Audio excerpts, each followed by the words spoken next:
Let's praise the Lord this morning.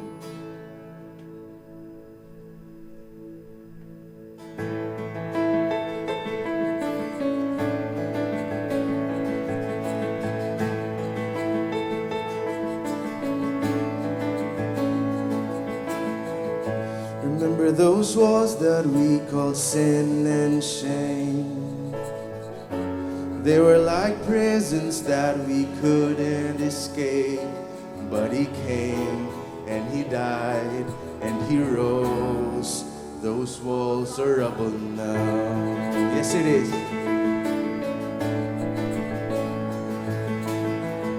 Remember those giants we called death and grave. They were like mountains that stood in our way. But he came and he died and he rose. Those giants are dead now. Amen. Hallelujah. Thank you, Lord. This is our God. This is our God. This is who he is. He loves us. This is our God. This is our God. What he does, he saves us. He bore the cross, beat the grave. Let heaven and earth proclaim. This is our God. Sing his name, King Jesus. Yes, you are, Lord. Remember that fear that took our breath away. Faith so weak that we could bear. But you heard us, Lord. Thank you, God. Every whisper, amen. Now those altars in the wilderness, oh, they tell the story of his faithfulness, that never once did he fail, and he never will. No, he won't. This is our God. This is who he is. He loves us. Thank you, Jesus. This is our God. This is what he does. He saves us. He bore the cross, beat the grave. Let heaven and earth proclaim. This is our God, King Jesus. Who pulled me out of that pit? He did. He did. Who paid for all of our sin? Nobody but Jesus. Who pulled me out of that pit? He did. He did. Who paid for all of our sin? Nobody but Jesus. Who rescued me from that grave? Yahweh, Yahweh. Who gets the glory and praise? Nobody but Jesus. Who rescued me from that grave? Yahweh, Yahweh, who gets the glory and praise? Nobody but him. This is our God. This is who he is. He loves us. Thank you, Lord. This is our God. This is what he does. He saves us. Yes, he did. He bore the cross, beat the grave. So let heaven and earth proclaim. This is our God, King Jesus. He bore the cross. He bore the cross, beat the grave. Let heaven and earth proclaim that this is our God, King Jesus. This is our God, King Jesus. Yes, you are. You are King Jesus. There's no one like you, Lord. You are the exact representation of the Father.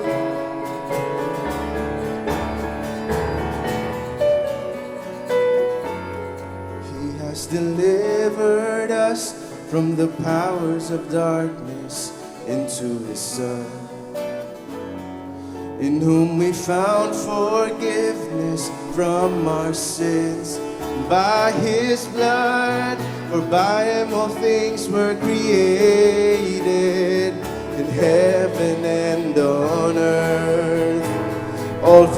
visible and invisible, all authorities and thrones. He's the image of the invisible God, the firstborn of all creation, and His majesty reaches to the ends of the earth. He is, He is, He is. So you are, Jesus Christ. Sing, He has delivered us. He has delivered us from the powers of darkness into His Son, in whom we found forgiveness from our sins. It's by His blood, for by Him all things were created, in heaven and on earth. All things, all visible and invisible, all authorities and thrones. He's the image, He's the image of the invisible God, the firstborn of all creation, and His majesty reaches to the ends of the earth. He is, He's the image, He's the image of the invisible God. He's the firstborn of all creation, and His majesty reaches to the ends of the earth. He is, He is, He is.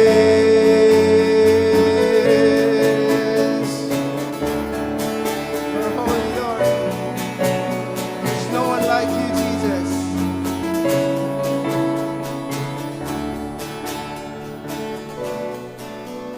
He is holy, holy.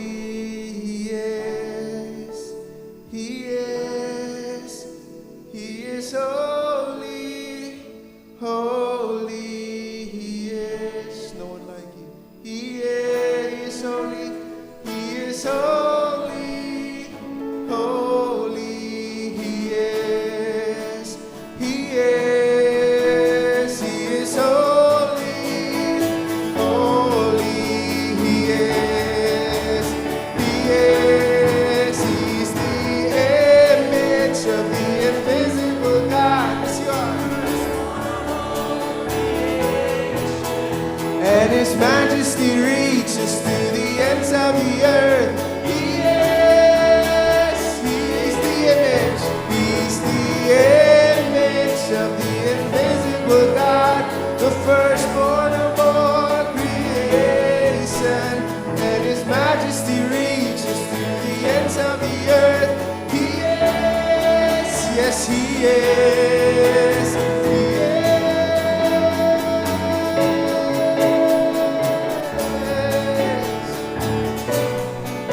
Yes, He is. Yes, you are.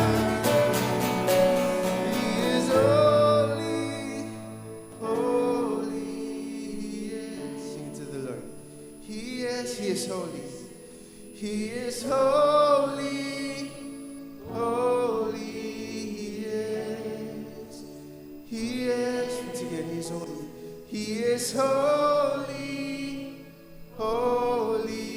He is. He is. He is. Yes, Lord. So holy, holy, holy. Lord God Almighty, Jesus Christ, firstborn of all creation. Thank you, Lord, that we can sing of who you are, Jesus Christ. Thank you for who you are and what you have done. Thank you for the victory in Christ, the victory over death and the law. Thank you, God, for the victory over sin, that we're here and we're well provided for by the Lord Almighty. Thank you, Jesus. We worship you.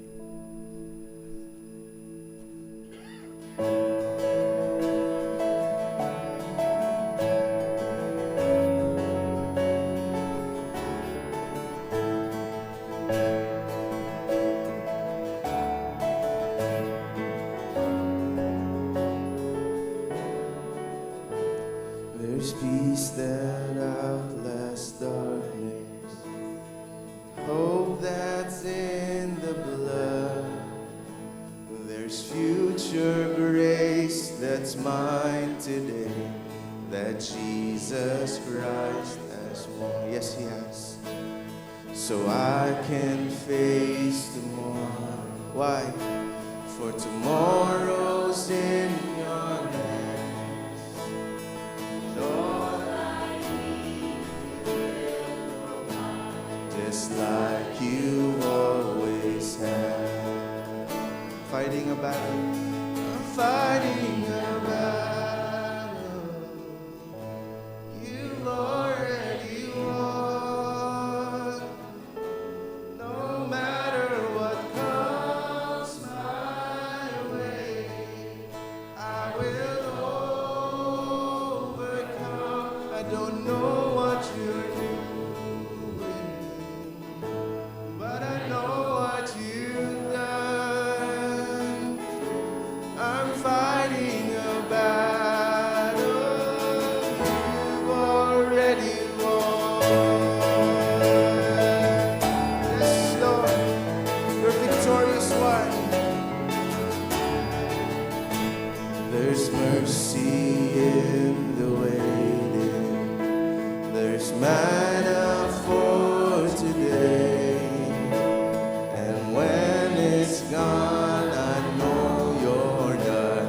You are my hope and stay. Yes, you are. So when the sea is raging, your spirit is my help. He'll fix my eyes on Jesus Christ. I'll say that it is well. Oh, I know that it is well. 'Cause I'm fighting a battle. It's already been won. You've already won. Amen. No matter what comes my way, declare, I will overcome.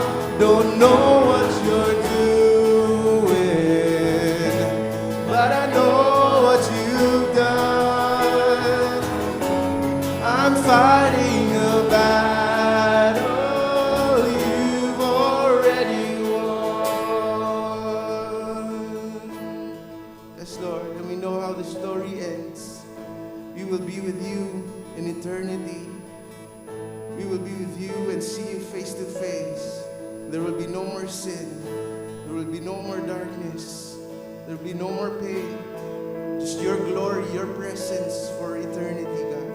Thank you, Lord. I know how the story ends. We will be with you again. Amen. Thank you, God. You're my Savior.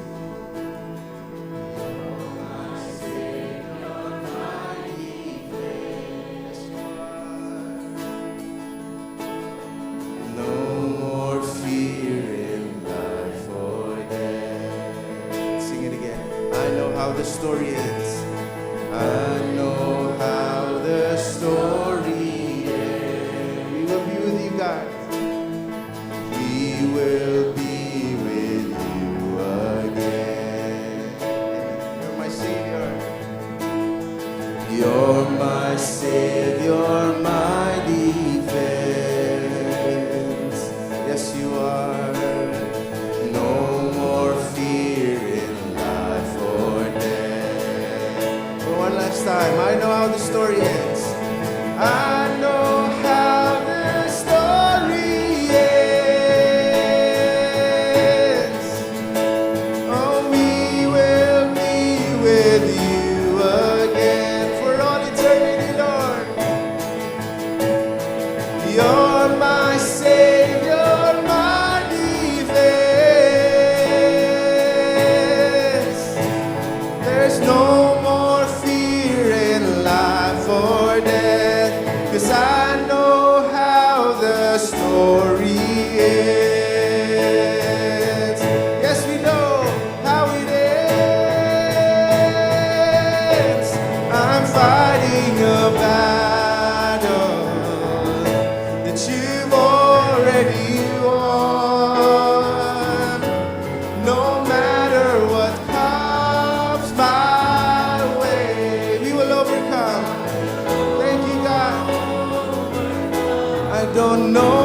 you're doing, but I know what you've done. I'm fighting a battle you've already won. I'm fighting a battle you've already won.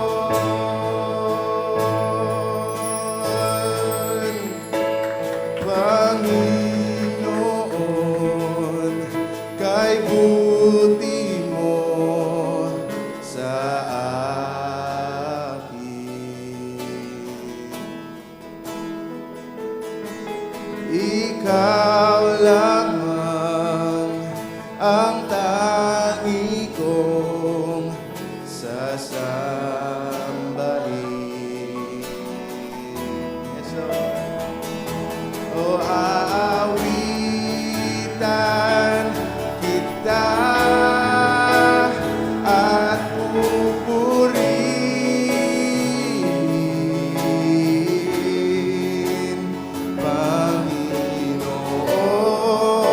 Panginoon, kay buti mo sa akin.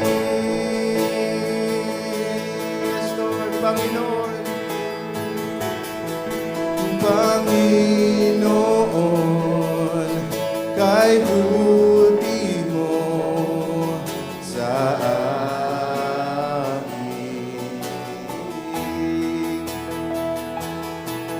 Ikaw lamang ang tangi kong sasambahin.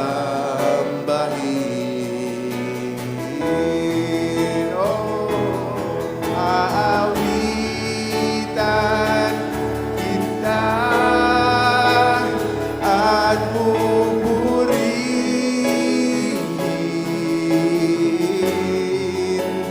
Panginoon,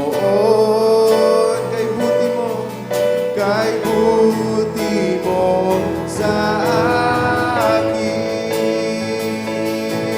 Salamat, Lord. O kaya aawitan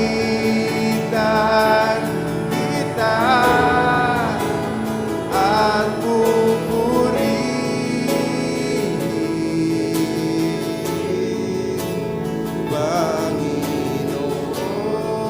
Panginoon, kay buti mo sa akin. Salamat, Lord. Napakabuti mo, aming Diyos Ama. Ang iyong likha, luluwa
Salamat, Panginoon. Napakabuti niyo sa amin, O God. Sa araw-araw po namin, Lord, nakikita po namin katapatan niyo, ang kabutihan niyo, Lord. Lord, salamat, Panginoon. Thank you, Lord. Thank you for the battle that's already been won. Thank you, Lord God, na hindi ka nagbabago.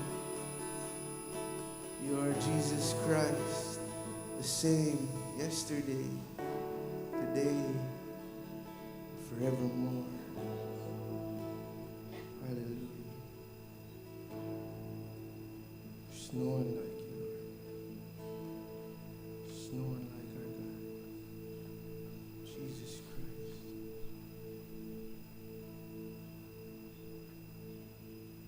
Thank you, Jesus. Thank you, God.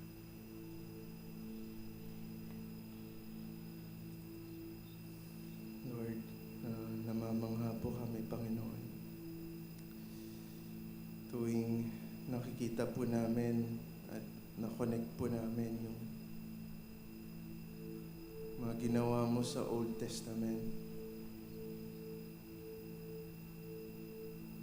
At paano, Lord, connected po siya sa New Testament. At kahit po ngayon, Lord, you are the same God today that split the Red Sea then. Nag-iba man po ang mga miracles at wonders na ginagawa mo ngayon, pero nakikita pa rin namin. And ang pinaka-ultimate na miracle na ginawa mo, O Lord, is yung pag-alay niyo po ng buhay niyo doon sa cross ng Kalbaryo. Lord, kami dapat ang nandun, Panginoon. It was our sins that we needed to pay for. And yung payment ng aming mga kasalanan ay kamatayan, Lord. And without the shedding of blood, there's no forgiveness of sin. That's why you had to become man. You had to bleed. You were the perfect Lamb of God, the perfect sacrifice. And Lord, all your benefits, all your rewards ay natatanggap po namin. At araw-araw po namin nararanasan, Panginoon. Araw-araw po namin nakikita ang pag-ibig mo, ang biyaya mo, Lord God, ang habag mo. Kaya salamat, Panginoon. Thank you, Lord, for revealing who you are to us. Thank you that the bread of life, the bread from heaven, came down not just to meet a physical need, but a spiritual one. And whoever eats of this bread will never grow hungry nor thirsty ever again. That's who you are, God. So we worship you.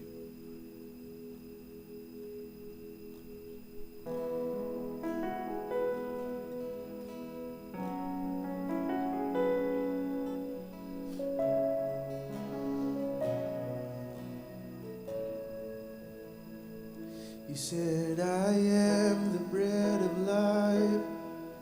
Whoever comes to thine will not hunger, will not thirst, and will be satisfied. You said, I am the only light that gives the blind their sight. And if we see, you will lead us through the darkest night. Yes, Christ. Thank you, God. We behold, we believe. You are the Lion and the Lamb, the Prince of Peace. We adore, we confess. You are the one who came and died and rose again, the great I am. So you are, Lord. You are the great I am. I am.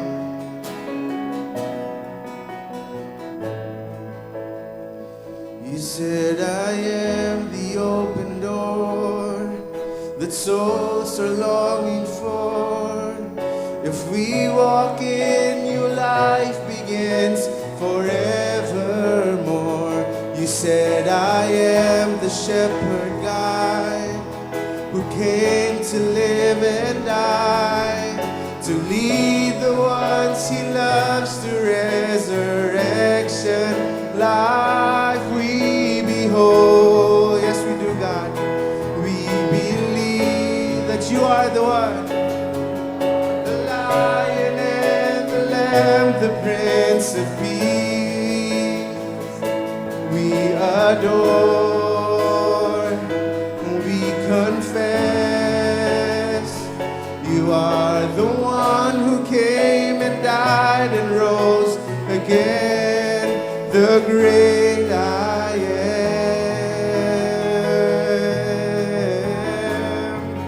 the great I am. Yes, you are. Thank you, God. Before creation spark, before light from the dark, before the waters part, you are the great I am. Before you breathed on the dust, before Abraham was, before the burning bush, you are the great I am. Before creation spark, before the light from the dark, before the waters part, you are the great I am. Before you breathed in the dust, before Abraham was, before the burning bush, you are the great I am. You are the great I am. You are the great I am.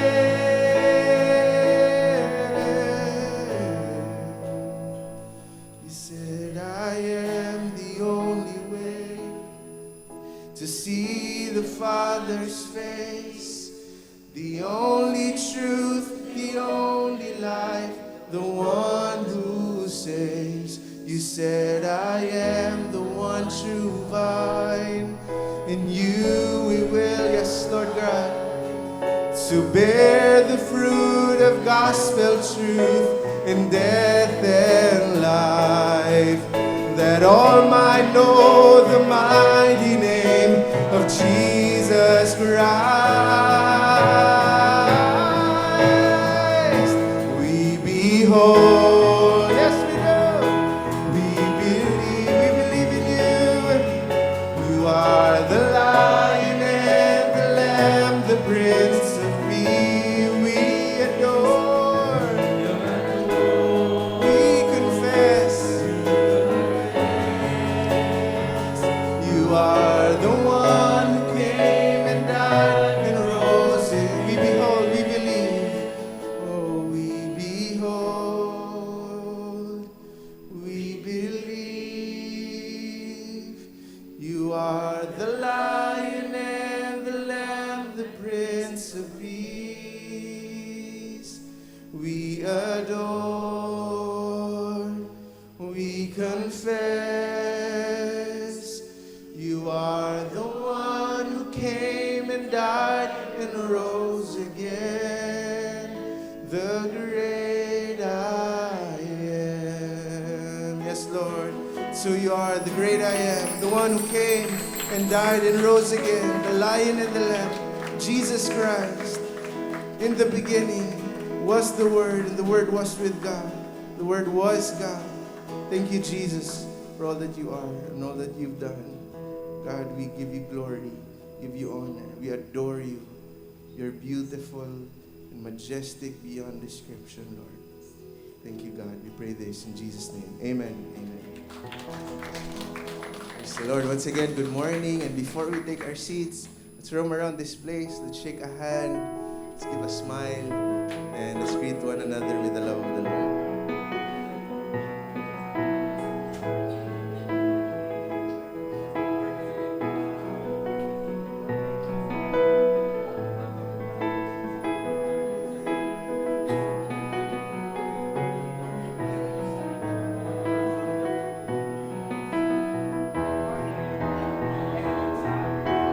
Colossians chapter 2, and we will be reading verses 8 to 10.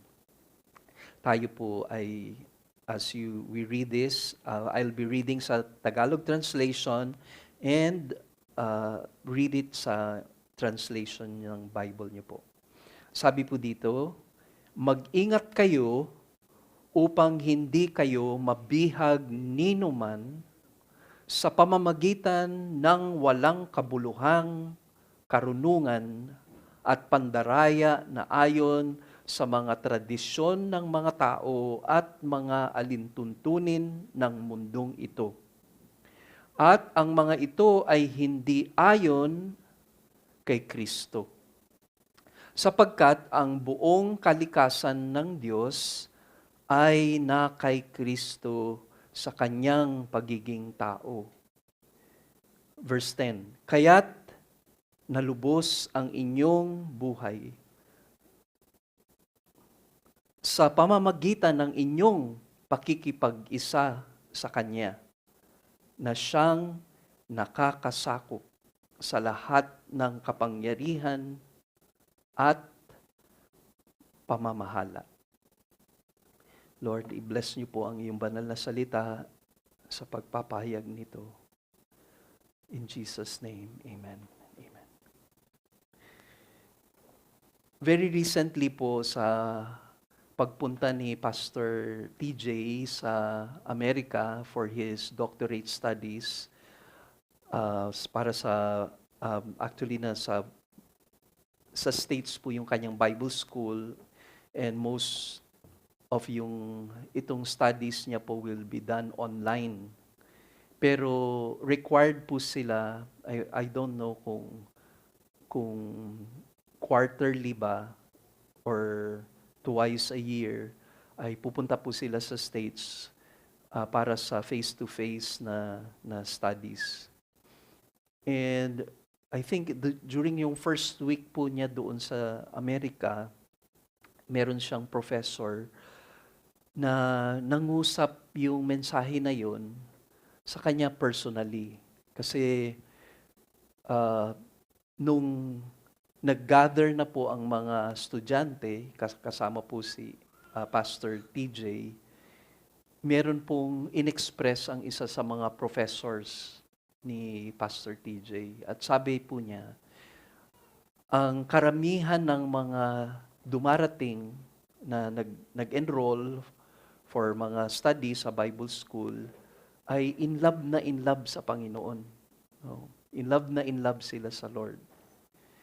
And after completing po yung kanilang studies, theological studies sa Bible school, ang malungkot daw po ay nawala yung pag-ibig na yon. Yung tulad nung sinasabi ng Book of Revelations, na sinabi ng Panginoon sa church sa Ephesus, na you have lost your first love.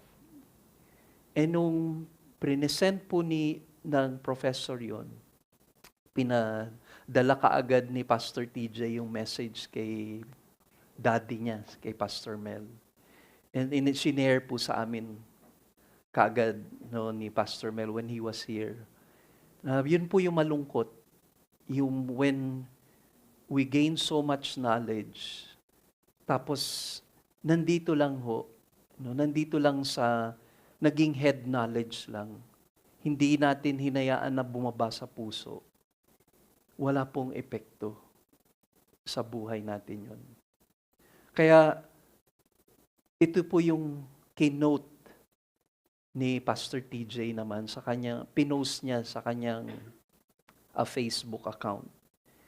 And kinuha niya from one of the professors, si Dr. Philip Thorne. Philip Thorne. Sabi po ni nung quotation. The goal of pastoral ministry is to help God's people understand deeply and thoroughly their union with Christ until it becomes the greatest reality they have ever known. Siguro kung i-paraphrase ko po yun, ang goal daw ng mga pastor sa kanilang pagpapahayag ng salita ng Diyos at tinuturo ang mga katotohanan sa mga mananampalataya ay dapat maging malalim ang katotohanan patungkol sa, ayon din sa verse 10 na binasa natin, no, na nakalagay doon, ang inyong pakikipag-isa kay Kristo. Yung union natin with Christ. Ano na tayo kay Kristo ngayon? Sino na tayo kay Kristo? Ano na ang ginanap ni Kristo sa ating buhay? At yun daw po ang dumating sa point sa pagturo ng at pagpapahayag sa mga pulpito ang katotohanan na ito. Masasabi na ng mananampalataya, bawat isang mananampalataya, ito ang pinaka nakakahigit na realidad ng aking buhay, ang pakikipag-isa ko kay Kristo at pakikipag-isa ni Kristo sa akin. And kung kinakailangan ipukpok ito, no, sa atin parati, yun po ang magiging bunga ng ating pananampalataya. Magkakaroon ng matibay na pundasyon ang ating pananampalataya kay Kristo. Nabanggit ko during our prayer meeting last Wednesday, ay meron pong aklat kasi ang isang kilalang pastor din po na ang pangalan ay Chuck Swindoll.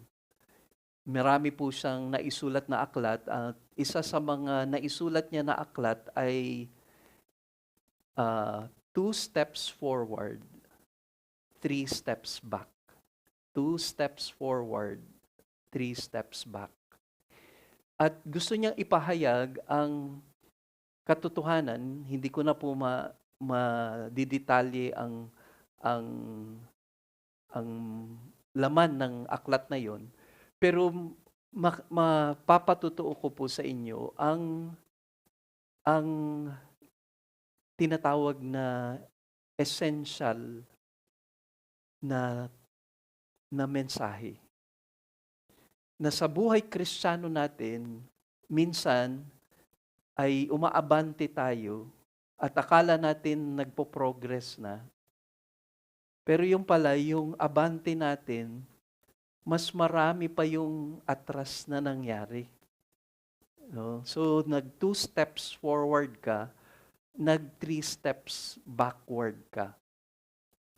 And somehow, nagre-relate ito sa central truth ng ating pag-aaral sa Book of Colossians.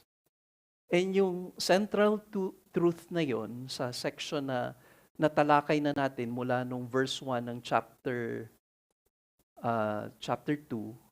although dun po sa chapter 1, yun na po yung pinaparating. Pero yung Christians ho, ang mga mananampalataya, ay kinakailangan magpatuloy na mamuhay sa bagong buhay na meron na sila kay Kristo. For them to continue to live their new life through faith in Christ. Yun yung central truth. Sa chapter 1, if you will recall, si Pablo, ipinarating niya yung kanyang gratefulness sa nakikita niyang bunga ng ebanghelyo. Yung mabuting balita sa buhay ng mga mananampalataya. Actually, nag-spread na nga sa iba-ibang bahagi ng mundo ang pananampalataya ng mga taga-Colossian believers. At dahil doon, hinahanda niya rin ang mga mananampalataya sa Colossae laban sa mga kasinungalingan ng mga false teachers.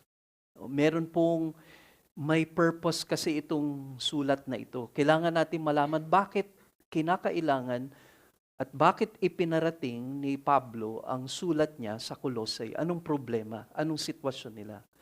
Ang initial na present niya, they are growing.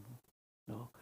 At merong maghahadlang nun. Merong mga ituturo sa kanila. At merong na-penetrate na sila ng mga false teachers. At lilinlangin sila sa mga katotohanan na natanggap na nila patungkol kay Jesus. At yung kailangan po na i-contend, no? Kumbaga, idepensahan ni Pablo ang mga essential na katotohanan na ito patungkol kay Kristo dahil kung madadala ang mga mananampalataya sa Colossae, yun na po yung magdadigress na sila sa kanilang spiritual na buhay. Magiging hadlang yon para sa kanilang patuloy na paglago sa kanilang buhay Kristiyano. Kaya kung mapapansin ninyo, dun sa natalakay natin 2 Sundays ago, ay present ni Pablo sa verse 6 na sabi po ni Pablo, "Therefore, you have received Christ Jesus, so walk in Him." Natanggap nyo na si Kristo Jesus, nakita nyo na ang mga katotohanan, nagbigay liwanag na ito sa inyo, ang katotohanan na si Jesus ay Diyos na nagkatawang tao, siya ay preeminent, siya ay nakakahigit, nangingibabaw, kapantay ng Diyos Ama, at dahil ang inyong pananampalataya ay nakasalalay sa Kanya, doon kayo na-establish. Kaya magpatuloy kayo, no? Lumakad kayo. No? Meron pong mga terms na mahalagang mabalikan din natin just to have a review. So doon sa verse 6, dahil kay Kristo na kayo, walk in Him. No, walk in Him. Ito yung sa Tagalog. Yamang tinanggap na ninyo si Kristo Jesus bilang Panginoon, mamuhay kayo. Yun ang translation ng Tagalog. Yung mamuhay or walk in Him. Explain ko further yan later. Tapos, verse 7, meron pong another word picture na ginamit po si Pablo. Having been firmly rooted. Meron siyang agricultural na term dito. Kumbaga, ang kanilang pananampalataya ay kinakailangan mag-ugat ng malalim. Firmly, no, established. At yung established naman ay merong architectural na picture naman. And alam natin na mahalaga sa pagpapatayo ng isang gusali, ang isang structure, kailangan malalim yung pundasyon nun. At ang ilang mga structure nga, sabi nila kung gaano kataas yung floors ng isang building ay kinakailangan ganun din kalalim ang pundasyon. Ang third na kanyang in-establish po dito sa writing niya, sa verse 7b, ay as you were instructed. So, ang term naman po na ito ay patungkol sa education. At yung education, kahit sa atin, sa educational system natin, merong primary education, secondary, tertiary, tapos may graduate studies, tapos may doctorate. So, even dun po sa word picture na ginamit ni Pablo, ay tinutukoy niya yung edukasyon. Ang paglalim, hindi po yung knowledge natin of God, tapos pagka meron na tayong natutunan, tapos na. Parang kontento na tayo sa natututunan natin. Pero hindi pala, no? Kasi merong hangarin ng Diyos na patuloy pa natin saliksikin ang salita niya. Hindi tayo tumitigil matuto. And ang ganda makita yan sa mga estudyante. Hindi sila kontento sa kanilang pag-aaral. Hindi dahil gusto nilang maging tanyag sila, maging mapagmalaki nila, marami na silang alam. Pero para, lalong-lalo na pagdating sa Panginoong Jesus, yung kanilang natututunan sa Bible ay lalong nagli-lead sa kanila sa buhay pagsamba. Lalo nilang na-appreciate ang Diyos. Lalo nilang nakikita yung kaluwalhatian ng Panginoon at nagdadala ito sa mas malalim pa na pagsamba sa Kanya. At ang pang-apat na word picture na ginamit po ni Pablo dito po sa verse 7, C, ay overflowing with gratitude. Ang word picture naman na ginamit po doon ay river.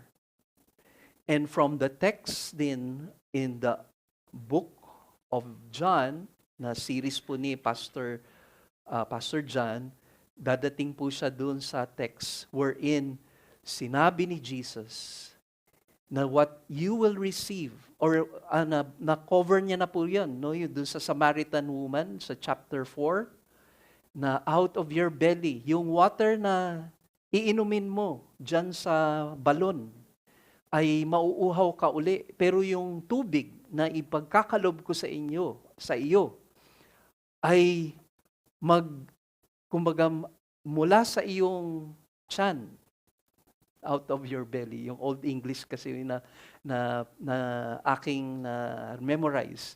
Out of your belly will flow rivers of living water. Ginagamit po yung term na yon, kaya na-translate po yun sa King James Version. Kasi yung heart, no, ay natatranslate nung unang panahon ay yung belly. No? Kaya it refers to the whole being, the soul. So the whole being, the soul of your life, once you receive Christ, it will overflow with rivers of life.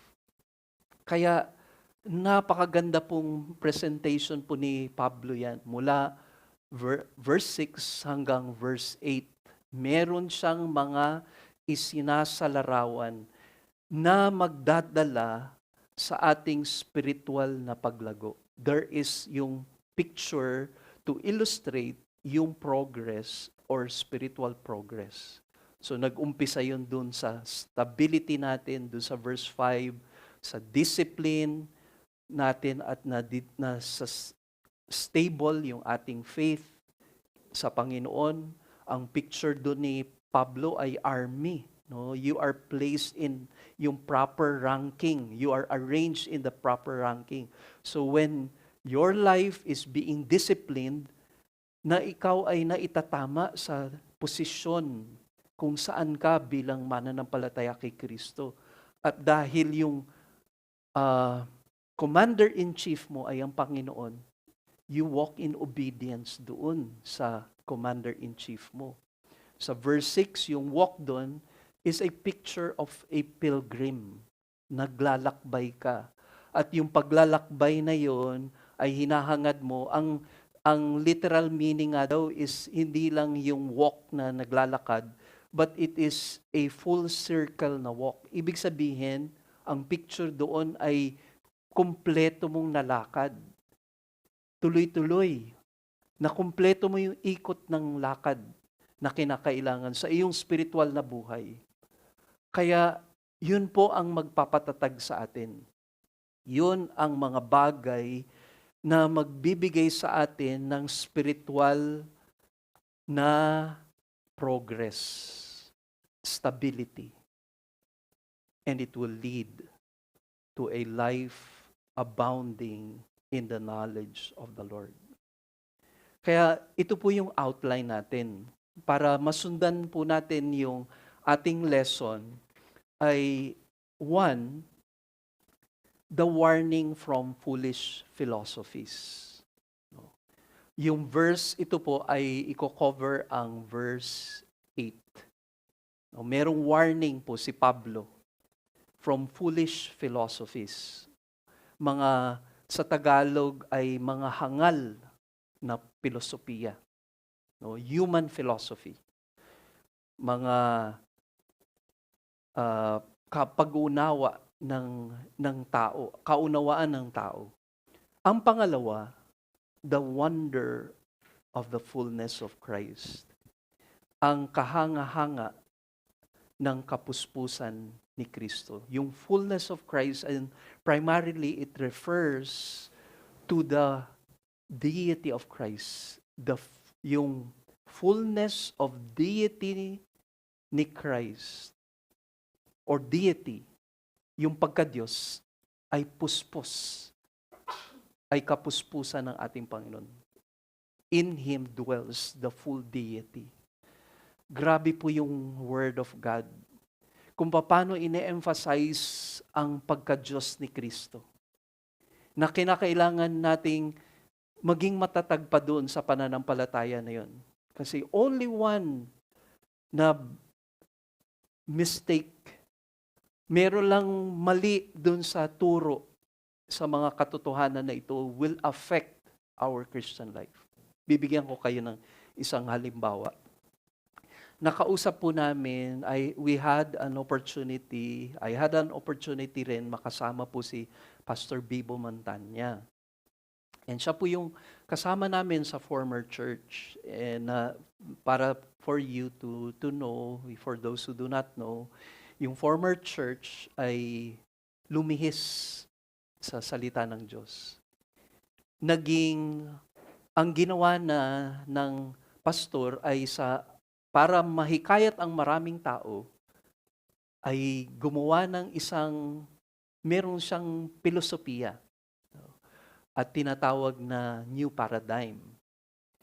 Para maghikayat ng maraming tao dahil sira na ang patutuo ng mga born again, na burn again daw, ay kinakailangan parang merong iba na makikita sa mga quote-unquote Christian.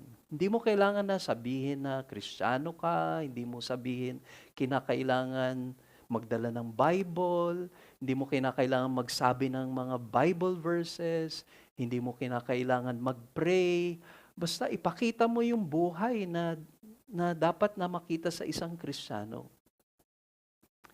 And ito po yung statement po ni Pastor Bibo na ilang taon din na nalinlang doon na inaakala na wala naman sigurong mali doon.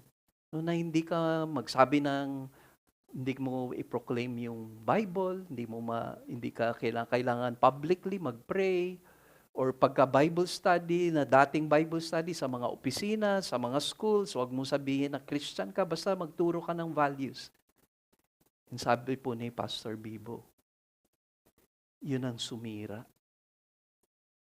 Sa Kristiyanong pananampalataya, hindi lamang sa iglesia, kundi sa mga individual na buhay. Bakit? Kasi sabi niya, watered down gospel. Ibig sabihin,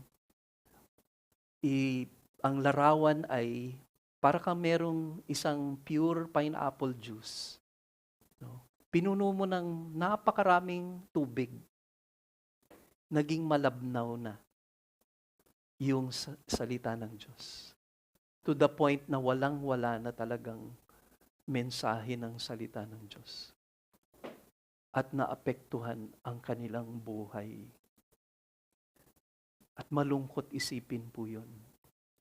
Hindi natin nakikita minsan o madalas yung epekto na nawala na sa centrality yung ating buhay sa Diyos dahil hindi na natin pinapahalagahan ang kanyang salita. Once na nawala po yung Bible, once na hindi natin na-nurture yung ating spiritual na buhay, yun na po ang sisira sa atin.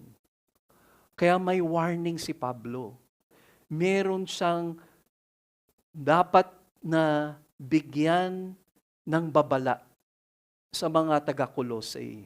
At yun po yung nasa verse 8. So, first point po natin, the warning from foolish philosophies or ang babala mula sa mga hangal na filosofiya.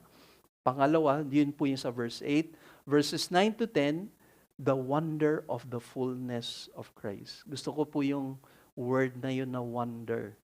Kasi kahanga-hanga. Yun po yung ine-express po nila Pastor John and Laika. Mula nung wedding nila, wonder upon wonder. Nakakamangha ang kamanghaan ng Diyos. No? So, punta po tayo dun sa verse 8. So, dito po sa verse 8, as we read from my Tagalog translation at yung inyong English translation, sabi po dito, mag-ingat kayo upang hindi kayo mabihag ninuman sa pamamagitan ng walang kabuluhang karunungan at pandaraya na ayon sa mga tradisyon ng tao at mga alituntunin ng mundong ito, at ang mga ito ay hindi ayon kay Kristo. Ito mismo ho, pag-start nitong verse 8 na ito, ay si Apostle Paul makes a direct attack. Napakatindi po yung atake po ni Pablo sa mga maling katuruan. Yung tinatawag ng ilang mga Bible scholars na the Colossian heresy. Yung teaching na nag-enter sa Colossian church, which is Gnosticism.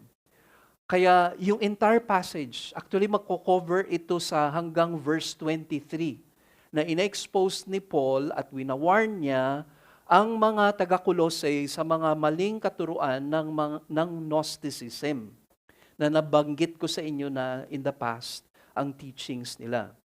But I will further explain this. So ito po yung tono. Ang tono ng kanyang sulat dito, one is tinatawag na admonition or warning. Merong admonishment siya. Warning ito, babala. Pangalawa is affirmation. Kasi ina-affirm niya ang kontra dito sa mga false teachings na ito, bilang babala ni Pablo, ito yung antidote.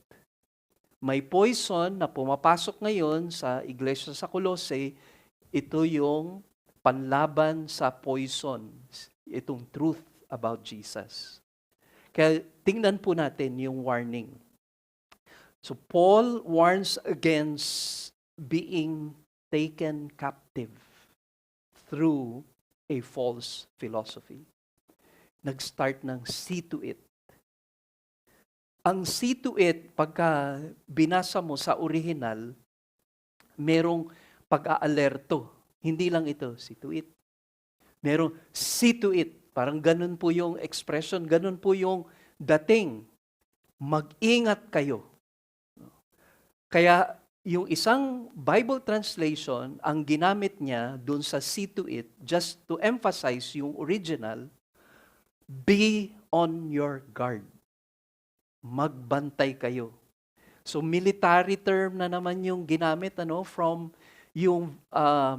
from verse 5 na merong military term na sa ranking, meron uling military term na ginamit si Pablo. At sinasabi ng Bible sa atin, kung kinakailangan ang isang sundalo ay maging mapagbantay laban sa mga kaaway, ganun tayo maging alerto laban sa mga maling katuruan. Now, meron pong ilan na nagsasabi na yung sinabi, see to it that no one, probably some mga Bible teachers interpret this as perhaps referring to yung mga leader or leaders ng mga false teachers na ito. That no one takes you captive. Ingat kayo na mayroong maglinlang sa inyo. And once again, another military term na ginamit po sa atin, that no one takes you captive. Yung no one takes you captive, pag pupuntahan niyo po yung original or literal meaning na yun, ay ang term na ginamit po ay men stealers. Men stealers. At yung mga men stealers na yon ay planong i-entrap ang mga mananampalataya. Madala po sila muli sa enslavement. Sila ay maibalik uli sa bondage. Sa ilang mga interpretation from yung taken captive, ginamit aside from yung men stealers ay yung modern day term, kidnap. And that is what itong mga false teachers are doing. Mag-ingat kayo. Isang babala na walang sino man na magdala sa inyo muli at panlilinlang sa pagkakakidnap sa inyo. At idadalhin kayo sa spiritual enslavement. Kayo ay maikukulong, kayo ay mailalagay sa kulungan na dating kayo'y malaya na sa mga maling turo na yan. And it is possible, for us to be taken captive. Alam natin yun. Hindi in the sense na yung freedom na meron na tayo kay Kristo ay kinakailangan na mawala at mawala sa atin yung salvation natin. Hindi na po mawawala ang kaligtasan ng isang mananampalataya. Dahil kung genuine ho yun, kung totoo yung salvation natin, wala nang makakakuha ng salvation na yun. Kasi grace natin na-receive yun. Sa grace ng Diyos, ayon sa mayamang awa ng Panginoon, dinala niya tayo sa kanyang liwanag para tubusin tayo sa mga kasalanan natin. And ang lahat ng natanggap natin mula sa kaligtasan ay hindi sa effort natin. Wala tayong na-contribute kahit isa para maligtas tayo. Nanalig lang tayo sa ginawa na ni Kristo dun sa krus ng Kalbaryo. Period. Nanampalataya ka na ginawa na ni Kristo lahat at wala ka nang magagawa sa iyong sarili para iligtas mo ang iyong sarili. Kaya nga kinakailangan pumarito si Kristo para bayaran yon kasi hindi mo kayang bayaran. Pero ang gagawin ng kaaway, dahil hindi niya makukuha ang iyong kaligtasan, lilinlangin ka niya para hindi ka maging mabunga bilang mananampalataya. And once again, gusto ko i-emphasize, ito ay para sa mga genuine believers, sa totoong mga Kristiyano.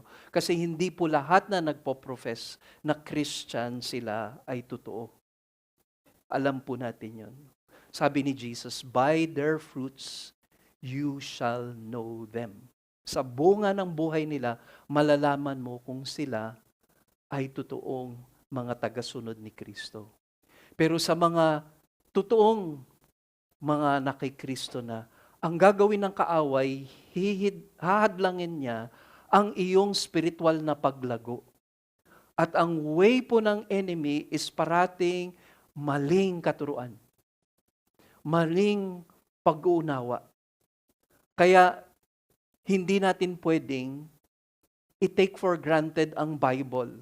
Kung sinasabi mo Christian ka, and occasional mo lamang binabasa ang Bible, marahil ito yung warning na ibibigay ko sa inyo. Hindi ka pwedeng mag-survive sa spiritual na buhay mo kung occasional mo lang binabasa ang Bible. Kasi kung ang physical nourishment ay kinakailangan sa pamagitan ng patuloy mong pagkain ng nutritional na mga food para ma-nourish ka, paano pa kaya sa spiritual na buhay mo kung iyong pababayaan ito? If you're reading the Bible once a week or once a year, mukhang nakakabahala po yun. Or if you're reading the Bible as if you approach yung Bible na parang ordinary na literature, yung parang ordinary na literary writing, then we're missing out the point. Kasi we gain true wisdom through the Word. Kaya actually yung term na philosophy, medyo negative tayo dun sa, kasi lalo na sa atin, ang parating pagka pinag-usapan philosophy, yung pilosopo.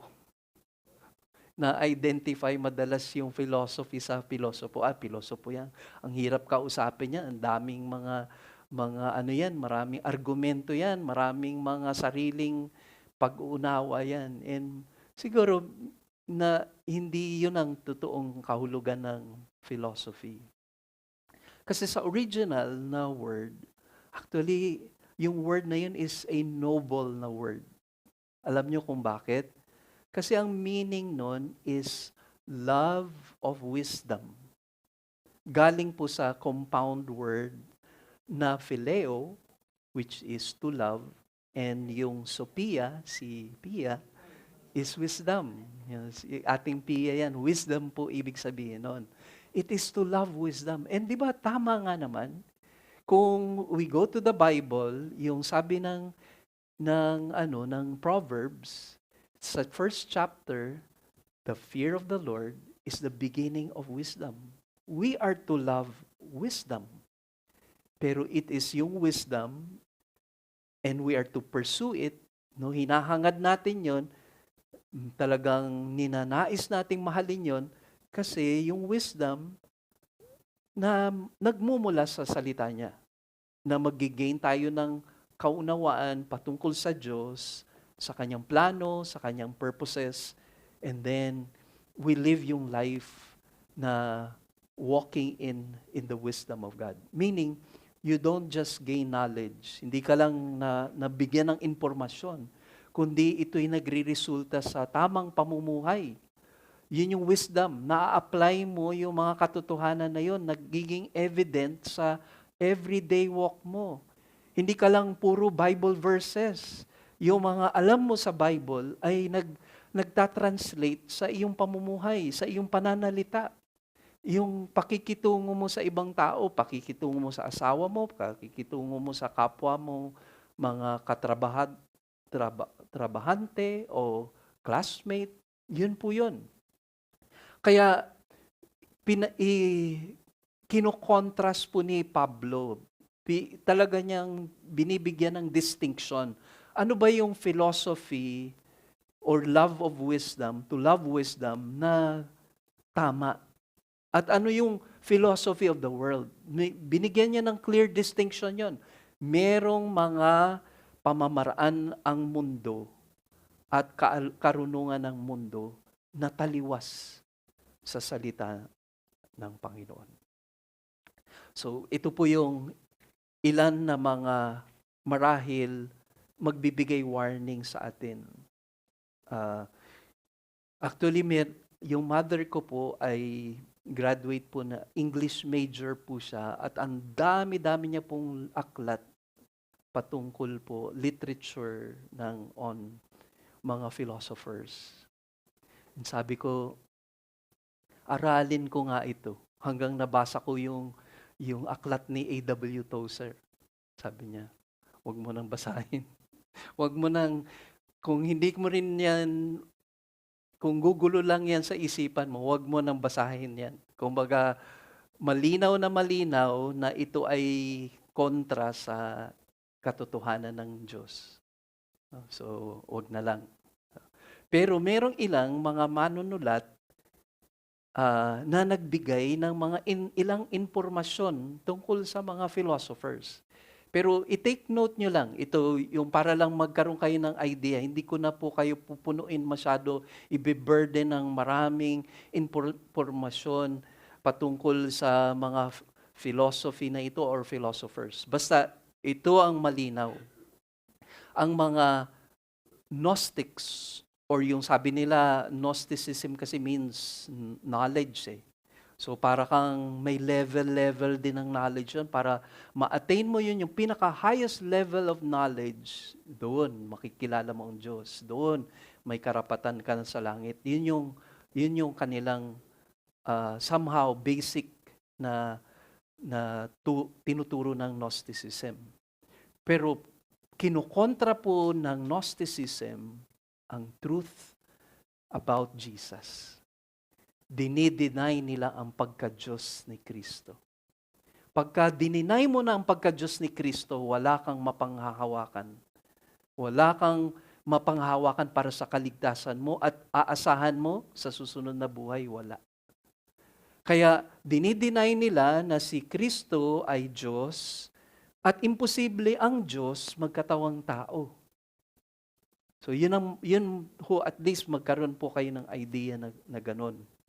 Dinideny nila ang person ni Christ, yung character at attributes ng Panginoong Hesukristo. Pero ilan sa mga nagde-defend sa Christian faith na mga Christians against itong human philosophies na ito ay si Francis Schaeffer, at ito yung kanyang isinulat. Man cannot begin with himself and arrive at ultimate reality. Hindi ka pwede mag-umpisa sa tao. Tapos, gusto mong marating yung tamang karunungan para sa buhay na ito. Sa niya, hindi mo ma-attain yan kung nag-umpisa ka sa tao. Isang author again, at sabi niya, si O.S. Guinness, the futility of modern man's search for truth apart from God. No? Sabi niya, kinumento niya yan patungkol sa philosophy ng tao. It is total futility, kamang kahangalan. No? Walang bisa, walang saysay itong mga bagay na ito. Bakit? Kasi kagaya ng isang 19th century na German philosopher, si Friedrich Nietzsche, ay kinukutya ang Kristyanismo as the religion of weaklings. And he was among the first to proclaim that God is dead. Siya ang unang nagproklama na ang Diyos ay patay. Walang Diyos.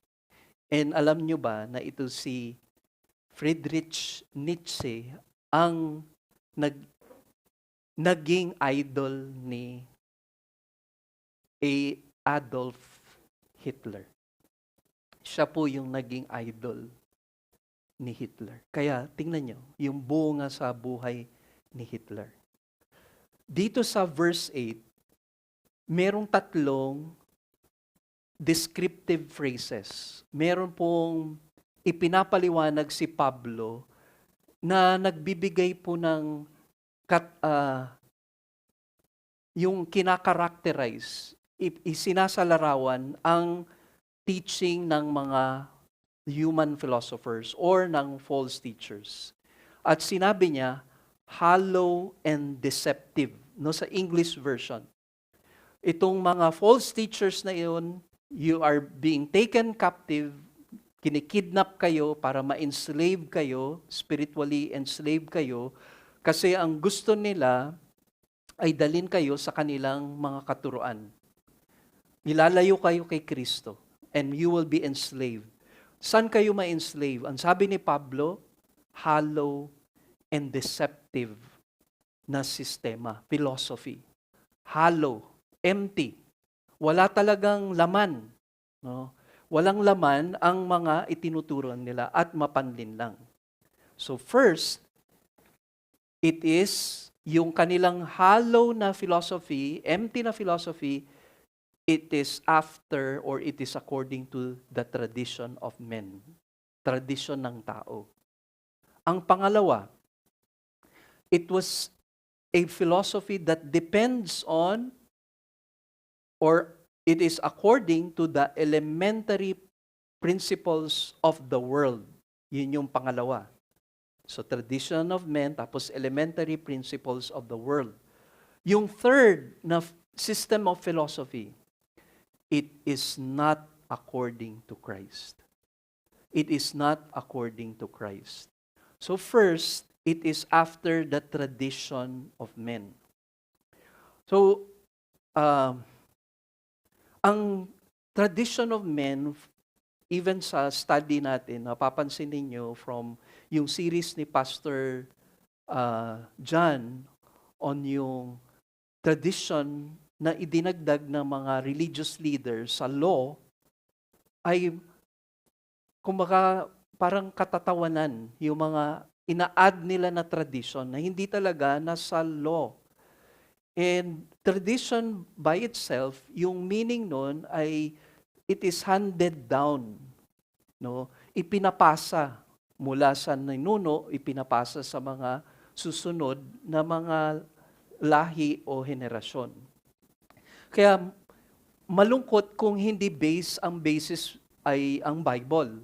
Ipinapasa mo yung isang bagay na walang katuturan, walang maibubunga sa atin. And tayo, sa pagiging Pilipino natin, ang dami nating tradisyon na hindi talaga naaayon sa Bible.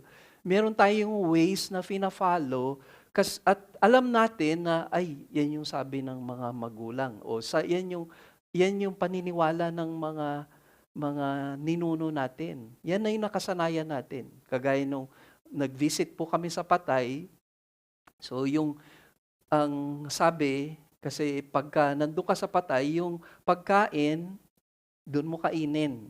Huwag mo ilalabas, huwag mong dadalhin, huwag ka magte-take out, huwag ka magsasharon. No, kasi pag may sumpa yun. No? Pero tignan nyo, walang katuturan po talaga yun. It is based on tradition. Yung paniniwala, superstitious belief. O yung sinasabi nilang pagpag. No, di ba? Yung pagpag. Marami po talaga tayong tradition na yun. Doon na lang din natin medyo marerelate yung sinasabi ni Pablo dito. Merong naipasa sa atin, walang basis, hindi ayon sa Bible. Kaya kahit dito po sa 2 Thessalonians chapter 2 verse 15, sabi po doon, "So then, brethren, stand firm and hold to the traditions which you were taught, whether by word of mouth or by letter from us." And ito yung tradition na tinutukoy niya that is based on the Bible. Tulad ng communion. It is a tradition, but it is a biblical tradition that we follow. Kasi merong basis yun, yung ginagawa natin. Ano yung basis ng tradition na yon? Inaalala natin yung ginawa ni Kristo sa atin sa krus. Binayaran niya na. So each time na nagsa-celebrate tayo ay katawan na ni Kristo, tayo ay nakay Kristo na, inaalala natin na dahil tayo naligtas, dahil lamang sa sakripisyo ni Jesus. Inaalala natin yon na Lord, yung katawan mo nag-suffer dun sa cross, yung dugo mo umagos, yung dugo na yun ang naglilinis ng kasalanan namin. Yun ang memorial na very important in yung sinasabi ni Paul, yung tradition na based on the Bible. Kaya yung man-made na tradition, yun ang nakakatakot. Kasi yun ang maglalayo sa atin sa Panginoon. Tulad ng ginawa ng mga Pariseo sa mga tao. Dinagdagan nila ng mga tradisyon ang mga katuruan ng law sa Old Testament na pinahirapan pa nila lalo ang mga tao sa mga napakaraming rules and traditions para makapunta sila sa langit. And ang law ng Diyos, kaya nga binigay yung commandments ng Panginoon para i-expose ang kalagayan ng tao at malaman ng tao na makasalanan siya, kinakailangan niya magpakumbaba sa Panginoon, kailangan merong inosente na hayop na maisasakripisyo para sa kasalanan niya. Pero ultimately, yung fulfillment ay si Jesus, yung kordero ng Diyos na nag-aalis ng kasalanan ng sanlibutan. Si Jesus ang nagbayad ng ating mga kasalanan sa pamagitan ng kanyang sakripisyo at ang dugo na umagos. So pangalawa, ito ay according to the elementary principles of the world.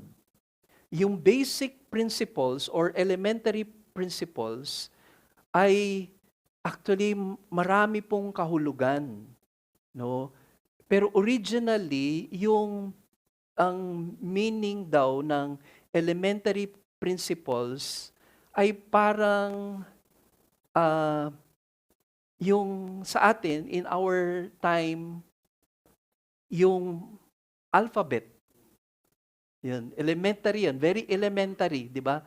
A, B, C, D, E, F, G, di ba? Very elementary. Yun ang unang itinuturo sa mga bata. No, kahit hindi pa sila marunong magsulat, hindi pa nila kaya isulat 'yon. Pero ang tindi po nung sinasabi ni Pablo, no, yung itong deceptive philosophy na ito, human philosophies ay base sa tradisyon ng tao. Walang basis, hollow, deceptive. Ito ay mga elementary teaching. Pero just to go into that, marami pong marahil tinutukoy dito.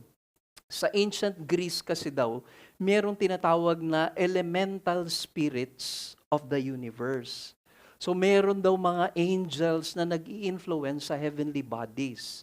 Tapos itong mga angels na ito, pa nagbibigay ng mga impormasyon, etc., tungkol sa astrology, etc. And if you go to the Bible, ang sabi ng Bible, nung winarningan ni Pablo si Timoteo para i-protect niya yung mga kanyang congregation sa false teaching na ito, ay itong mga doctrines na ito ay doctrines of demons. So mag-ingat po tayo na yung pinapakinggan natin, akala natin harmless, pero mga false teachings that are doctrines of demons. Kaya nakakabahala. Ilan yung nalinlang na po dito? Ilan ba yung followers po ni Kibuloy? Ang dami po, milyones po, all throughout the world. And bakit? Bakit po sila nalinlang? Bakit napalayo sila sa katotohanan? Or bakit hindi nila nakita yung katotohanan? Kasi wala po silang basis of their faith. They were in bondage to the elementary teachings. False teachings na walang kahulugan, walang patutunguhan. Kaya maraming tradition or maraming mga practices na hindi po naayon sa Bible, but they are demon-inspired na mga teachings. Kaya ingat tayo, no? Ingat po tayo. Yung occultism, yung mysticism, ilan sa mga pwedeng sumira po sa ating buhay dahil ito ay kumukontra sa salita ng Panginoon. Yung third was tinutukoy ni Pablo, yung system na ito is not according to Christ. Paul now presents a strong criticism. Ultimately, ito yung kritisismo niya. Kasi itong tradition na ito at itong mga elementary teachings na ito ay hindi base kay Kristo. It is not based on the revealed truth of God's Word about Christ. Kaya yung standard of all doctrine, ang sukatan ho noon lahat, at ng sistema ng turo na yon, ang sukatan parati, does it conform to the revelation of God through His Word? Is it on the basis of God's standard na Word of God? Pag hindi po based on the Word of God, kahit pa kutyain tayo na masyadong fundamentalist tayo, masyadong Bible tayo, kasi marami nagsasabi, hindi naman lahat nasa Bible. Hindi naman lahat mapapaliwanag ng Bible. We say the Bible is sufficient. ito ay supisyente. Hindi ko na kailangan puntahan ng ibang bagay para malaman ko ang katotohanan tungkol sa buhay na ito. Saan ako? Bakit ako nandito? Saan ako patutungo? Sinasagot sa akin ng Bible ang katotohanan na yon. And ito yung mga question na hindi masagot ng maraming tao. Dahil na-deceive na sila na, di ba, ito, kahit nung time ni Christ, eat, drink, and be merry, for tomorrow we die. That's a human philosophy. Kain ka lang, enjoy ka ng magpakasasa ka, magpakarami ka ng girlfriend, nagpakayaman ka, kasi bukas mamamatay ka na eh. Di-enjoy mo na ngayon. Meron pang ang awitin ng mga Pilipino. In heaven, there is no beer. That is why we enjoy it here. Di ba? Brother Ruel, yan yung kinakanta ni Brother Ruel dati, enjoy lang tayo sa beer. Kasi pagka namatay na tayo, walang beer sa langit, walang beer dun sa heaven. Dahil ngayon, i-enjoy na natin. Di ba? Human philosophy yun. And di ba ang lungkot? And marami sa mga tao nabubuhay doon sa philosophy na yun. Meron nga sa news, di ba may pinalabas na merong isang transgender, tapos bago yung sports car niya, worth 10 million, naka-live siya, nag-vlog siya, tapos sabi niya, this is my dream car racer po kasi siya eh. Tapos this is my dream car, and grabe, parang ang galing, parang lumilipad yung, mamaya umuusok na. So live, umuusok na yung sasakyan niya, totally sunog. Burn into ashes po yung 10 million pesos. Grabe, no? And ganun ang tao. Kung hindi nakabase sa buhay na naayon sa sinasabi ng salita ng Diyos, wala lahat. Maglalaho yan parang abo. Kahit katatawanan tayo sa harapan ng mundo na sinasabi nila, Bible lang yan. Ay, Jesus lang yan. Sige lang. Kasi hindi natin may paliwanag. Hindi nyo ba alam, ang saya-saya namin? Kahit wala kaming 10 million na sports car, no? Kahit nagko-commute lang kami, kahit second hand lang yung sasakyan, hindi nyo ba alam, masaya kami? Kontento kami. Kaya ito na po yung second point natin. Napaparami na po yung segue natin. No? So, ito na po yung verses 9 to 10, verses 9 to 10. Kasi ito na yung antidote. Ito na yung pangkontra natin sa verses 9 to 10. Sapagkat ang buong kalikasan ng Diyos ay na kay Kristo sa kanyang pagiging tao. Kaya't nalubos ang inyong buhay sa pamamagitan ng inyong pakikipag-isa sa Kanya at siyang nakakasakop sa lahat ng kapangyarihan at pamamahala. What a beautiful statement, no, na ipinahayag sa atin ni San Pablo.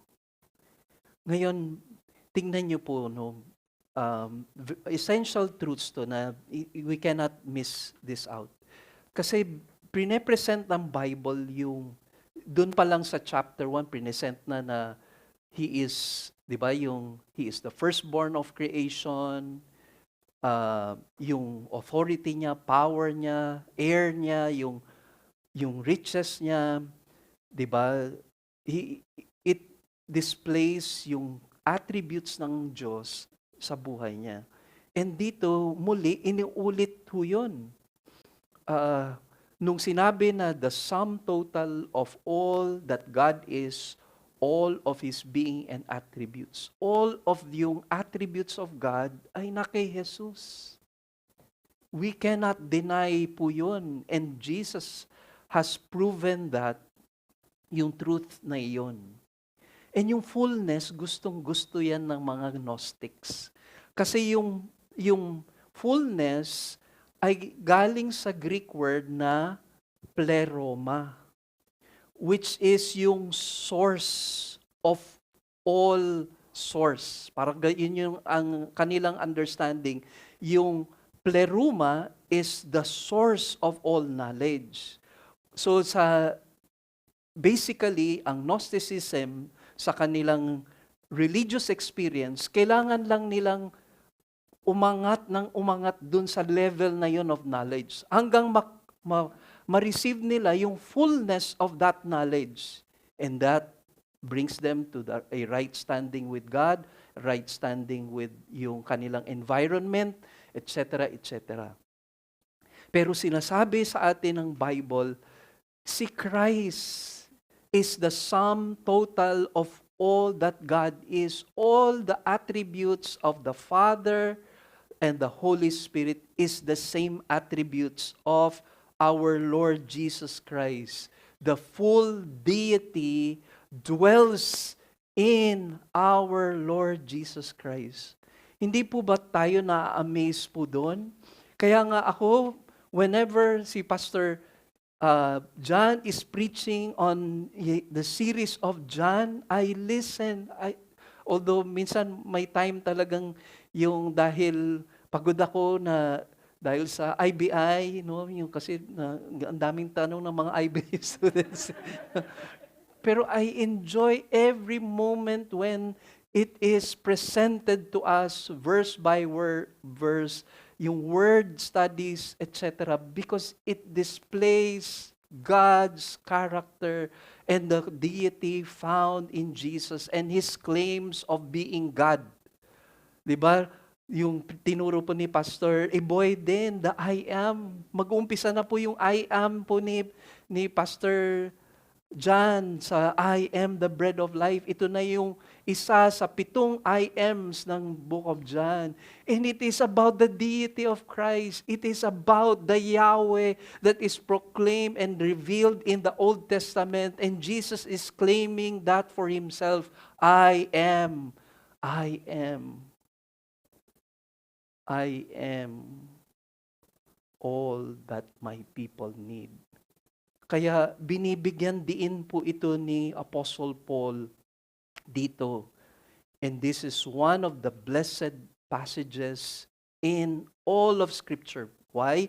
Because it is presenting the glorious majesty and person of our Lord, His complete sufficiency. The fullness of deity dwells upon our Lord. Hindi lang po siya healer. Hindi lang po siya nagparami ng bread. Hindi lamang siya na nagpapalayas ng mga masasamang espiritu. Hindi lamang siya nagpapagaling. Hindi lang siya bumuhay ng mga patay. Siya ay Diyos. Yun po ang sinabi. And Paul used yung paborito na word ng mga Gnostics at ginamit niya yung pleroma, presenting, you're seeking for the fullness of knowledge. This is true knowledge. Jesus, the full deity, dwells in the Lord Jesus Christ. And yung word po na dwell is galing po sa Greek word na kataikeo, which means to settle down and be at home. It is the dwelling or the deity of Christ dwells in Him. It abides in Him. It abodes sa Kanya. Continually abode in Jesus Christ. Hindi nawala yung pagka-Diyos niya.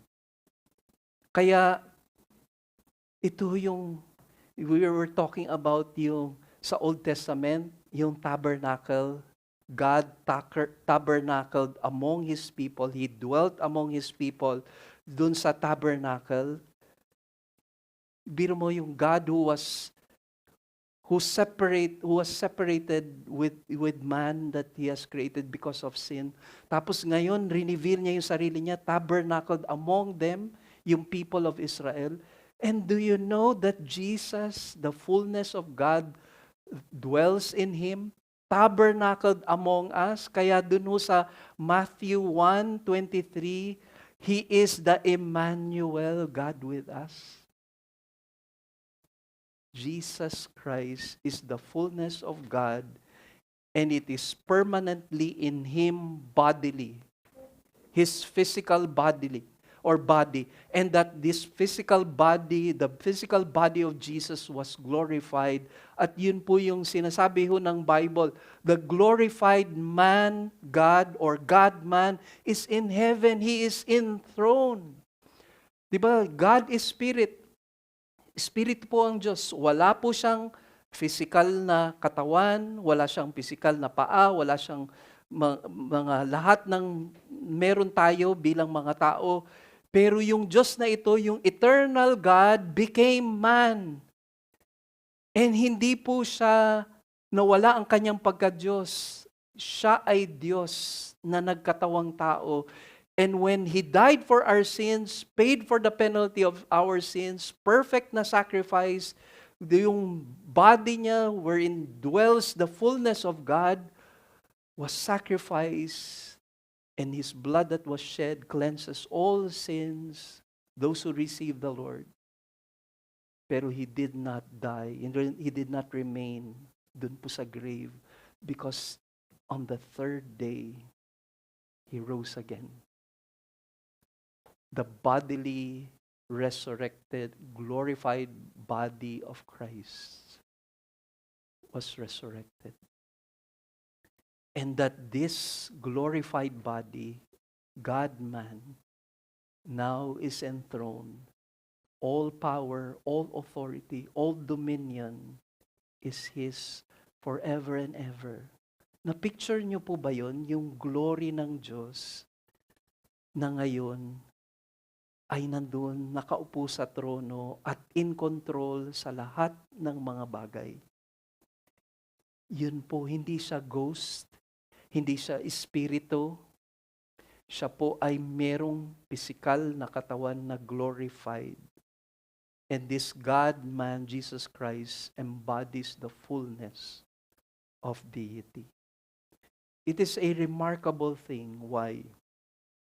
Because every believer shares that fullness. Ngayon, ikaw na kay Kristo, sinasabi ng Colossians chapter 2 verse 10, and you are complete in Him. Now that you are in Him and Christ is in you, by the Holy Spirit, you are already complete in Christ. Ang ganda pong maunawaan yun. And allow us to have this understanding from yung writer na si Dr. Kenneth West sa kanyang literal expanded translation. Ito po yung kanyang paano niya na expand pa itong truth na ito. And you are in Him, having been completely filled, full with the present result, that you are in a state of fullness. Ang galing po nun. Yung hindi natin napapahalagahan kung ano na tayo kay Jesus. Ano yung kayamanan na meron na tayo kay Kristo. Kaya tayo minsan naghahanap pa ng ibang bagay para matagpuan nating kasiyahan, fulfillment. Kasi hindi natin nakikita yung kayamanan na meron po tayo bilang mga Kristiyano. Kaya si Warren Wiersbe, mas binigyan pa niya po ito ng emphasis. Sabi niya, when a person is born again into the family of God, he is born in complete or born complete in Christ. His spiritual growth is not by addition, but by nutrition. He grows from the inside out. Nothing needs to be added to Christ because He already is the very fullness of God. As the believer draws on Christ's fullness, he is filled unto all the fullness of God. Ephesians 3:19. What more does he need? What more do you need? Diba? Yun ang malungkot. Kung entertain natin ang anything that is in contradiction to the Word of God, hayaan natin linlangin lang tayo ng mga bagay na ito at ang pilosopiya ng mundo na ito. Yun ang sisira sa atin. Kung ano na yung meron na tayo, kung ano yung meron tayo at gustong nakawin sa atin. Mga kapatid, huwag po natin hayaan malinlang tayo. Tayo bilang mga mananampalataya, ang pinakamayaman sa mundong ito. Hindi man karangyaan, hindi man material, hindi man marahil pisikal, pero napakayaman na natin kung ikaw ay na kay Kristo. Kaya kahit anong mga bagay na dumadating sa atin, nagyayanig sa mga pananampalataya natin, hindi natin hahayaan na malinlang tayo ng mga kasinungalingan na yun. Kasi alam natin kung sino na tayo kay Kristo. Ano na yung ginawa ni Kristo sa atin at sino yung Panginoon natin. Napoprofess natin kung sino si Jesus sa atin. Alam natin kung pwede natin i-describe, pwede natin i-share sa iba kung sino si Kristo. Hindi tayo mangmang patungkol sa katotohanan na yon. Huwag tayong magpakamangmang, mga kapatid. Tayo ay maging matatag dun sa pundasyon na yon. Kasi once na matibay po tayo sa pundasyon na yon, kahit anumang daanan po natin dito sa mundong ito, masasabi natin, it is well with my soul. It is well. What more do you and I need? Wala na po. Kompleto na tayo kay Kristo. Si Jesus na ating Panginoon, in Him dwells the full deity of God. He is God-man. And He is in His glory right now. He will come again, brothers and sisters. All of yung sorrow natin, all of yung pain natin dito, lahat ng mga inaakala natin kulang tayo, hindi po tayo kulang. Puno po tayo ng Panginoon. Let us pray. Father, tulungan niyo po kami. Marami pang mga bagay na dapat po pa namin pong matutunan. Kailangan naming maisapuso. Kailangan naming maunawaan.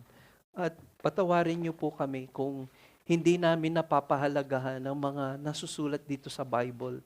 Minsan, nabibingi kami sa mga sinasabi ng mundo. Minsan, nakikinig kami dun sa mga tinuturo ng iba, kung tradisyon man ito, kung ito man ay mga elementary principles, mga teachings, mga hollow and deceptive na mga philosophies. Wala silang maidudulot. Nakakalungkot nga na mayroong nagsasabi na sila'y pastor o Kristiyano at sinasabi nila sa kanilang mga manggagawa, kung Bible lang ang alam mo, ikaw ay pinakabobo. Kasi Bible lang ang alam mo. Nakakalungkot, Lord. Isipin yun. Dahil nung time na bulag po kami, na nasa kadiliman kami, hindi namin talaga maintindihan lahat. Biglang isang araw, Lord, kinatagpo niyo po kami. Nung ang dami-dami naming tanong sa buhay na ito, biglang kinaugnay niyo po kami. Meron kayong ginamit na tao para ipahayag ang mensahe ng Bible. Tapos doon nagliwanag lahat. Doon nasagot lahat ng mga tanong namin. Bakit kami naririto? Anong purpose namin? Saan kami patutungo? Saan kami galing? Nasagot lahat ito, Lord, nung narinig namin ang mensahe ng Ebanghelyo ng Panginoon. Ikaw pala yung naglikha sa amin.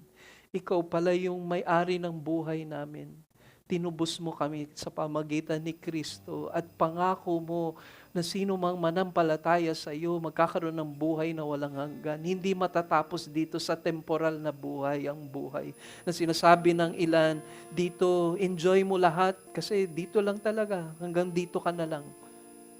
Meron pang buhay na walang hanggan at makakapiling namin ang aming tagapagligtas, ang Panginoong Jesus na eternal na Diyos na nagkatawang tao at kinakailangan niyang bayaran ang aming mga kasalanan bilang tao at bilang Diyos na pagtagumpayan niya ito, walang kasalanan, na pagtagumpayan niya ang kamatayan dahil wala siyang kasalanan at bayad na ang aming mga kasalanan.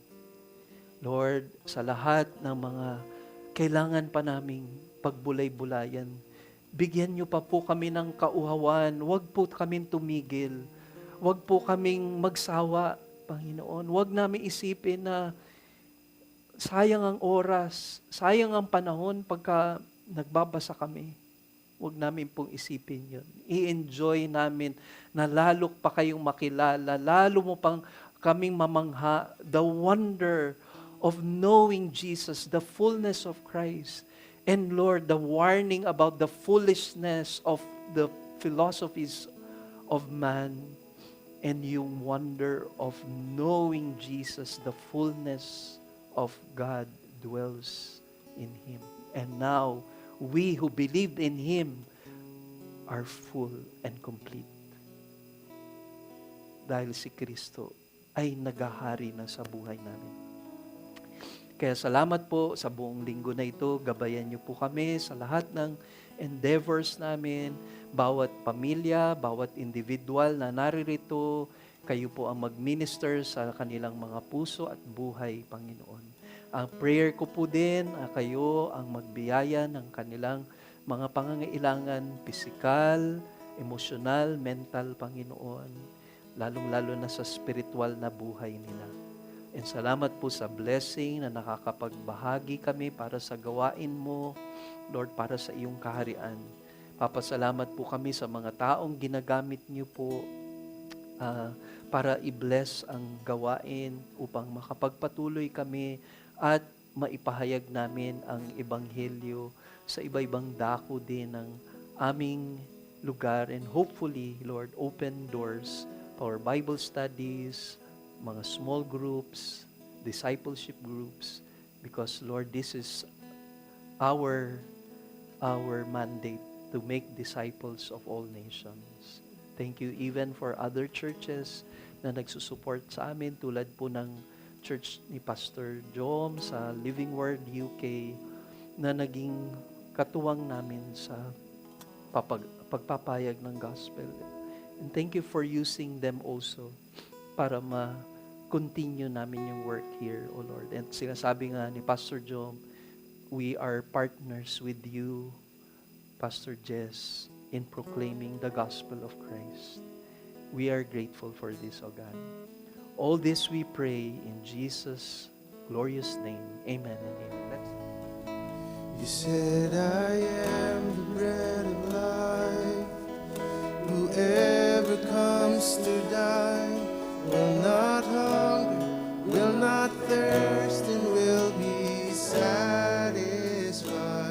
You said, I am the only light that gives the blind their sight. If we see, you will lead us through the darkest night. We behold, we believe, you are the Lion and the Lamb, the Prince of Peace. We adore.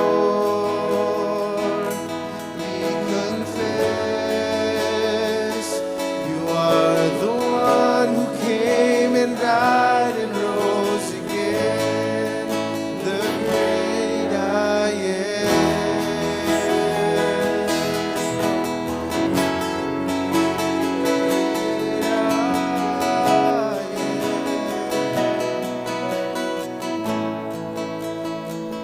You said I am the open door that souls are longing for. If we walk in, new life begins forevermore. You said, I am the shepherd guide who came to live and die, to lead the ones he loves to resurrection life. We behold, yes we do, we believe. You are the Lion and the Lamb, the Prince of Peace. We adore you, God. We adore. We confess. You are the one who came and died and rose again. You're the great I am. Yes, you are. You're the I am. The great I am.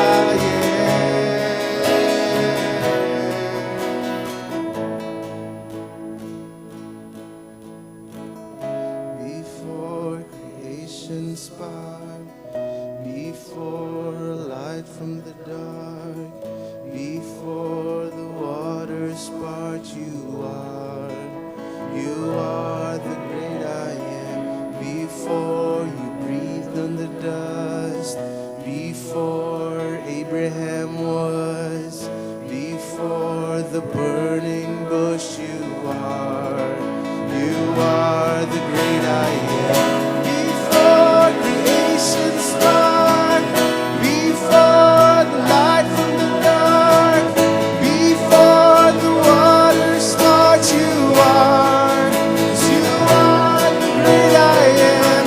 Before you breathe in the dust, before Abraham was, before the burning bush, you are the great I am.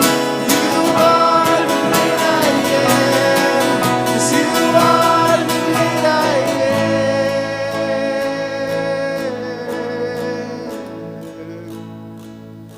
Said I am the only way to see the Father's face, the only truth, the only life, the one who saves.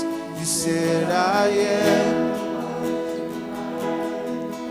In you we will abide, to bear the fruit of gospel truth in death and life. Oh, that all might know the mighty name of Jesus Christ. We behold, yes, you are the Lion and the Lamb, the Prince of Peace. We adore you.